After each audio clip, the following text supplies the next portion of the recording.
haji dan umroh. Sebelum itu, kami akan memperkenalkan diri. Saya sendiri Tiara Febrianti. Rekan saya di sebelah kiri ada Iwit Aryani, di sebelah kanan saya ada Limatul Miasaroh, dan saya Yulianti.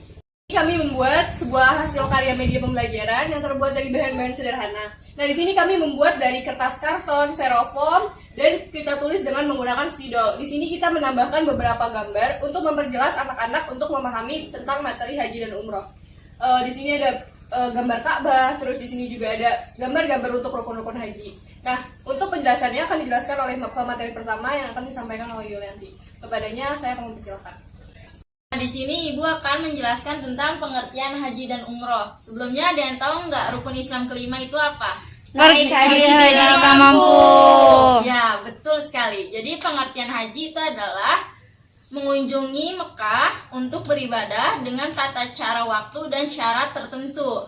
Jadi di pengertian haji ini adalah seorang muslim diwajibkan untuk pergi haji bila mampu. Maksudnya adalah seorang muslim mempunyai harta yang berlimpah tapi tidak digunakan dengan sebaiknya. Contohnya tidak digunakan untuk melakukan ibadah haji, maka haram baginya karena hartanya tidak digunakan dengan sebaiknya. Nah, jadi gimana, kalian sudah mengerti belum pengertian dari haji? Sudah, Bu. Nah, Ibu jelaskan sedikit lagi ya. Pengertian haji adalah mengunjungi Mekah untuk beribadah dengan tata cara waktu dan syarat tertentu. Hukumnya untuk seorang muslim adalah wajib bagi yang mampu. Nah, selanjutnya Ibu akan menjelaskan tentang pengertian umroh. Umroh adalah mengunjungi Mekah untuk beribadah dengan syarat tertentu. Hukum dari ibadah umroh adalah sunnah muakkad. Ada yang tahu nggak sunnah muakkad ini apa? Tidak, Bu.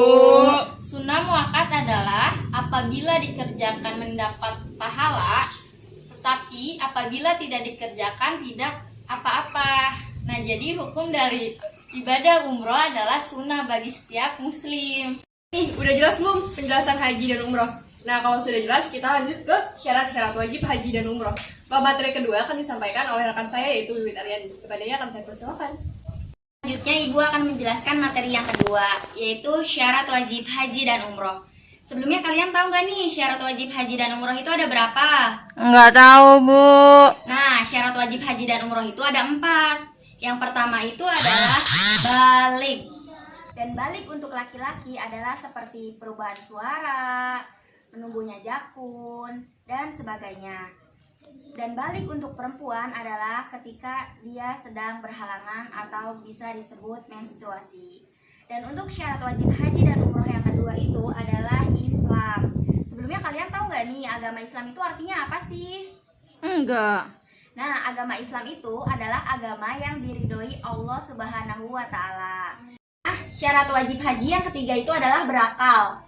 Nah, maksud dari yang berakal ini adalah tidak gila. Pasti kalian semua tahulah ya yang dimaksud berakal itu yang seperti apa. Nah, Ibu langsung lanjut aja. Syarat wajib haji yang keempat itu adalah mampu. Maksud dari mampu itu adalah apabila kita diberikan oleh Allah Subhanahu wa Ta'ala rezeki yang berlimpah, kita harus menggunakan rezeki itu dengan sebaik-baiknya, seperti kita melaksanakan haji dan umroh. Sekian materi yang Ibu sampaikan. Selanjutnya akan disampaikan oleh materi yang ketiga. Terima kasih. Nah, tadi kan kita sudah mendengarkan penjelasan tentang syarat wajib haji dan umroh. Kemudian kita akan lanjut ke materi selanjutnya, yaitu tentang rukun haji dan umroh. Akan disampaikan oleh rekan saya, yaitu Lifatul. Kepadanya akan saya persilakan. Baik, selanjutnya saya akan menjelaskan tentang rukun haji. Yang pertama ada ihram. Ihram adalah pakaian yang dipakai saat haji maupun umroh. Untuk laki-laki 2 lembar kain berwarna putih yang tidak dijahit. Sedangkan untuk perempuan, pakaian biasa menutup semua aurat atau badan kecuali muka dan telapak tangan. Yang kedua yaitu wukuf di Arafah. Wukuf di Arafah itu hukumnya wajib bagi haji dan tidak bagi umroh. Jika tidak melakukan wukuf, artinya tidak melakukan haji. Diperbolehkan wukuf dalam keadaan tidak suci dari hadas besar atau hadas kecil. Wanita yang sedang haid ataupun nifas boleh melakukan wukuf dan Juga untuk orang yang sakit boleh melakukan wukuf. Tawaf kegiatan mengelilingi Ka'bah sebanyak 7 kali. Tawaf merupakan salah satu amal ibadah yang dilakukan oleh muslim pada saat melaksanakan haji dan umroh. Tawaf hanya dilakukan di Masjidil Haram. Yang keempat ada sya'i. Sya'i adalah berlari-lari kecil sebanyak 7 kali dari Bukit Sofa ke Bukit Marwah. Yang terakhir yaitu ada memotong rambut. Memotong rambut hukumnya wajib bagi haji dan umroh. Untuk laki-laki diwajibkan untuk mencukur rambut dengan habis. Kalau untuk perempuan yaitu minimal 3 helai rambut saja. Nah, gimana nih? Tadi kita sudah mendengarkan pengertian materi dari haji dan umroh. Dari pengertian, terus syarat sah wajib, bahkan ke rukun haji. Nah, sekarang Ibu akan menyampaikan apa sih bedanya dari haji dan umroh? Kenapa haji lebih lama? Kenapa umroh lebih sebentar? Nah, itu pasti ada alasannya ya. Ada 3 perbedaan antara haji dan umroh. Yang pertama, yaitu hukum. Hukum haji, yaitu wajib. Sebagaimana yang kita ketahui bahwa haji adalah rukun Islam yang kelima, jadi wajib dilakukan oleh umat muslim. Nah, kemudian umroh itu hanya sunnah muakkad, boleh dilakukan ataupun tidak. Kalau dilakukan kita akan mendapat pahala, ataupun kalau misalnya kita tidak melakukannya, itu pun tidak akan berdosa. Kemudian yang kedua itu adalah waktu. Waktu untuk haji dilakukan oleh bulan Dzulhijjah, yaitu setahun hanya sekali. Sedangkan umroh bisa dilakukan kapan saja. Jadi tidak ada batasan waktu untuk pengerjaan umroh. Hanya saja haji yang mempunyai waktu tertentu. Dari situ kita sudah melihat ya perbedaan tentang haji dan umroh. Nah, ternyata ada satu lagi nih perbedaannya, yaitu tentang pelaksanaan. Pelaksanaan mana nih? Tadi kita sudah dijelaskan oleh pemateri ketiga ya.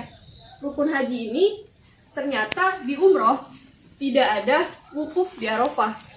Nah, mungkin ini alasan kenapa umroh itu lebih sebentar dibanding haji, karena tidak melakukan adanya wukuf di Arafah ini. Jadi yang melakukan wukuf itu hanya di haji, sedangkan di umroh tidak pernah melakukan wukuf di Arafah. Wukuf di Arafah ini adalah berdiam atau berhenti untuk ini adalah mengenang masa Nabi Adam dan Siti Hawa yang diturunkan dari surga ke bumi karena telah melanggar perjanjian dari Allah Subhanahu wa Ta'ala yang telah memakan buah yang dilarang.